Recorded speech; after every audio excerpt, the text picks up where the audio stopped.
Relakatest rääkides, siis olen siin testinud nüüd Metabo rellakat. Varasemalt olen Boschi peal olnud, aga Bosch ei taha kesta. Boschil läheb jube palju tolmu igalt poolt sisse ja siin sees olevad laagrid ei kesta, aga õnneks on see remont suht odav. Boschi oma kodulehelt saab tellida varuosasid. TPD toob sul selle koju ja vahetamine on siuke 10 minutit on ta jälle korras. Aga ikkagi, miks ei kesta, ei tea, midagi valesti tehtud. Aga Metabot ja Boschi võrreldes Bosch on vähe kergem, mugavam natuke.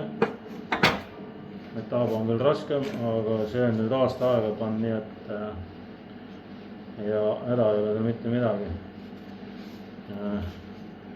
Pöörete reguleerimine on ilusti selle keerdnupuga, ei ole mingi elektroonilised nupud Boschil, mis on pööret reguleerimisega elektrooniline nupp. Saab ka suht ruttu otsa, samuti saab vahetada, ei maksa suht mitte midagi muidugi. Aga noh, ikkagi jälle mingi lisategevus. Siis on Metabol on see. Siin on nupp ja sa saad seda akut siin keerata nii kui mis nurga all tahad. Minul on ta muidugi kogu aeg ühes asemis nüüd, nii on ta mul kõige mugavam, aga mine tea, kus ta ette jääb, siis saad keerata ta teise suunda. Jälle siuke suht nutikas. Aga põhiline, mida võiksid kõik relakatootjad nii ära õppida, on see,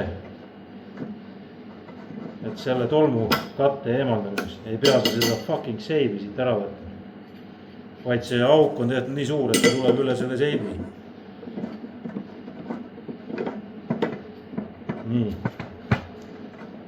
Pluss on see, et see seib ei kuku siit mitte mingi väega ise ära, selleks pead jõudu kasutama. Siin on, tal on kummirõngas tihendanud seal teisel pool taga, mis hoiab seda kinni. Muidu on nii vahest, et võtad ja keerad ja kolksti kukub kuskil plaadi peal, et tükk väljas võib-olla. No ei ole juhtunud, aga lihtsalt üli nagu hästi välja.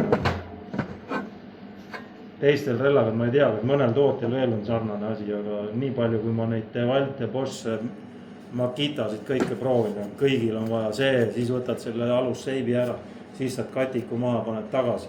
Jälle siuksed pisi asjad, aga noh, jube hästi lahendatud. Ja tundub, et see kestab ka nii, et tal on siin kuidagi väga hästi on see reduktoril kõik lahendatud, see tolmu satub siia tõenäoliselt suht vähe igale juhul, noh. Bosch kestab aasta kuskil. See on nüüd üle aasta pannud tugevasti, ei tee teist häält ka. See mul juba teeb siukest häält, et varsti ma pean hakkama siin jälle vahetama asju. Et tundub, et tuleb minna Metabo peale üle üldse. Vaat sellised jutud veel.